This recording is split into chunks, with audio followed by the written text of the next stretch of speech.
Hello, my name is Dr. Ram Riccardi, and I'll be your instructor for ECH 3101 Chemical Engineering Thermodynamics.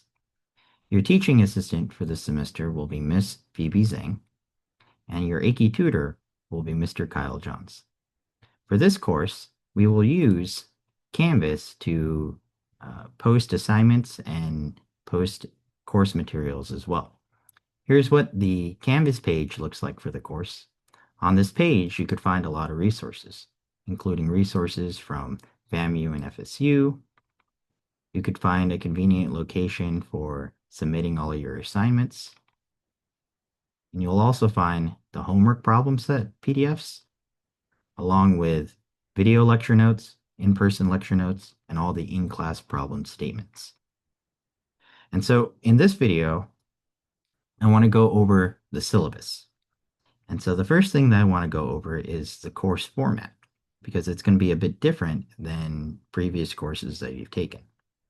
In this course, prior to in-class lectures, you'll be asked to watch pre-recorded video lectures that will introduce you to the concepts that we're going to cover in class. In these videos, they're going to be uploaded to YouTube, and you could find them conveniently through links on the Canvas site. And so if you go to the video lectures module, you'll find YouTube links for all the video lectures, and they're going to be arranged based on specific weeks. And so if you click this link, it will send you to a YouTube page where you have all the videos organized for you in order of how you need to watch them. So they're going to be labeled 1, 2, 3, so on and so forth. And so you could watch these videos at your convenience. You could download them. You could watch them in double speed. But to make sure that you understand the concepts that are introduced in these videos, after watching them, you'll be asked to complete a video assessment. And so these can also be found on the Canvas site just by clicking these links here. And so in these video assessments, they're just going to have introductory problems that will, evaluate your understanding of the introductory concepts. And so each of these video assessment lectures needs to be completed, on a certain date at 8 a.m. in the morning. So please make sure to stay on top of completing all your video assessment lecture assignments. Okay? All right, so that's the content that you need to complete prior to attending class. And then for the in-class portion of the lectures, these will take place in the College of Engineering, room B135, from 9:30 to 10:45 a.m. on Tuesday and Thursdays. And so for these in-class lectures, the focus is going to be taking the concepts that were introduced to you in the pre-recorded video lectures and then working through example problems and working through in-class demonstrations to help reinforce those concepts. Okay? All right. For office hours, we're going to have office hours myself, Ms. Zhang, and Mr. Johns. However, for the time, we're going to wait until we get everyone to fill out the beginning of semester surveys in order to identify the optimal time for hosting these office hours.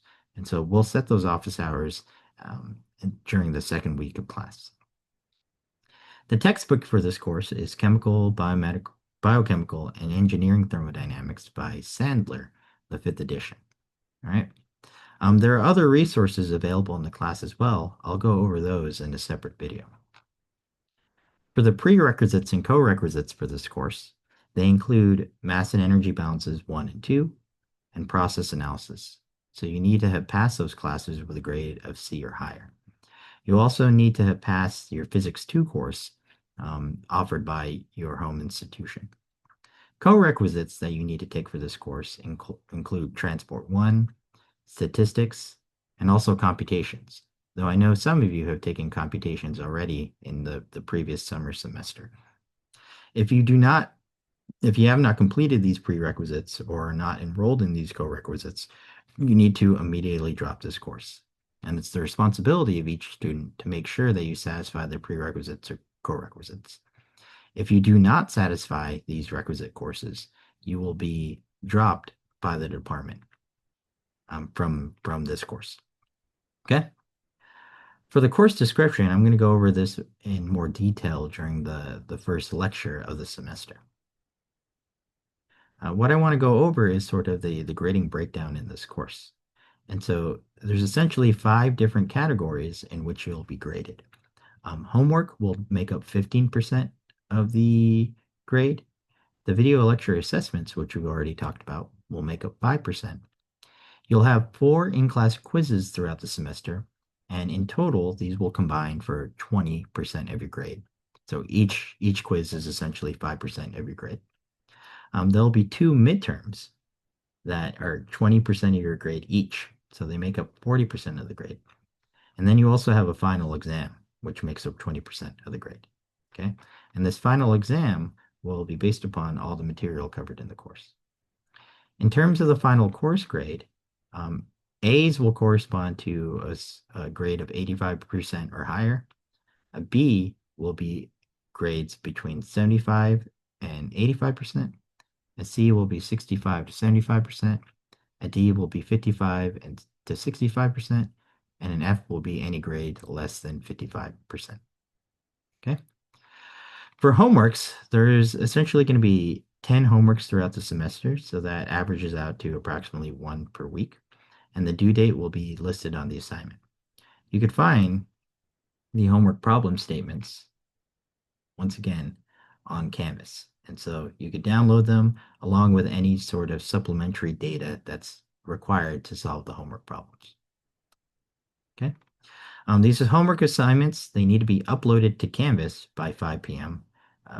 On the due date. And the homework file must be a single PDF, right? Do not upload multiple PDF files or any other type of file. Furthermore, we will not accept any late homework. And so if you do not upload your homework file to Canvas by 5 p.m., you will not be able to turn it in, and you will receive a 0 for that assignment. We will not accept homeworks that are emailed to the course instructor or TAs. Okay. Now for each homework set, there's multiple problems. There could be up to 6 or 7, but we will only grade 3 of those problems. We will grade the 3 of those problems, and they'll be the same problems for each student. Now the homework grading guideline is going to be this. For each of those 3 problems, they're going to be graded on a scale of 0 to 3. A score of 3 corresponds to a perfect solution, right? Every step is correct and each step is clearly explained. And if a problem requires any sort of plotting of data, then the plots are going to be, the axes are going to be labeled and all the correct units are reported. 2 points are awarded if there's any sort of minor errors in the problem solution. So minor errors in arithmetic, or the solution's messy and not well explained, or if you use values from the third-party source but do not provide a citation for those values. A score of 1 will be awarded if the solution has major conceptual errors or major numerical errors and is poorly presented. And a score of 0 is awarded to solutions that indicate minimal effort or don't follow the formatting rules. Okay? All right, and so in this course, you're welcome to work on the homeworks with your colleagues or come to office hours as well. However, you are required to attempt the solution of the problems on your own, and you need to write your own solutions, right? If we identify that people are turning in the same solutions that are identical, then that will count as an honor code violation, and they will be penalized. For quizzes and midterms, there's going to be 4 quizzes throughout the semester, 2 midterms, and a final exam. And so for these, they're going to be math-intensive thermodynamic problems that you need to solve, and they need to be completed during the class period on the dates that are specified. These quizzes and exams are all going to be closed notes and closed book. An equation sheet will be provided. You could use a calculator, and on these quizzes and exams, all your work must be shown to receive full credit. Partial credit will be awarded, but we need to see your work in order to evaluate you fairly. Okay. Now, in the event that you have to miss a quiz, midterm, or final, if you want to have the ability to do a makeup for these tests, you need to provide the instructor with documentation excusing your absence. And this needs to be presented to the instructor within 1 week of the original test date. Anything later than that will not be accepted. Okay. Um, Excused absences include documented illness, so you need to have a note from your doctor, an official note from your doctor. Any sort of deaths in your family or any sort of documented crises, calls for active military duty or jury duty, religious holy days, and any sort of official university activities. We'll make sure to accommodate these absences in a way that does not penalize the student, as long as you have a valid written excuse. Okay. Also, consideration will be given to students whose dependent children experience serious illnesses. Now, in terms of the makeups, for any quizzes, we're not going to offer makeup quizzes, but what we're going to do is we're just going to substitute your quiz grade to a corresponding exam. And so, for instance, if you miss quiz one or quiz two, then what we'll do is we'll replace your quiz one or quiz two grade with your exam one grade. Quiz three will be replaced with your exam two grade, and quiz four will be replaced with your final exam grade.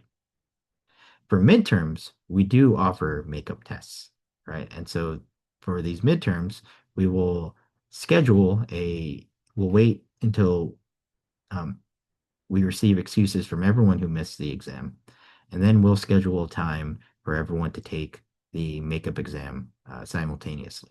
Okay. And these makeup exams, they'll also be closed notes and closed books, and they will not be the same questions as the original test that was administered in class. Okay. All right. And so these makeup midterms and finals will be administered on a case by case basis.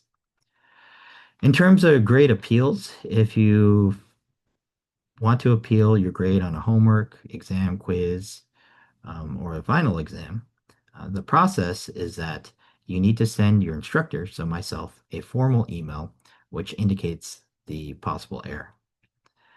Then I will take the entire assignment and regrade it.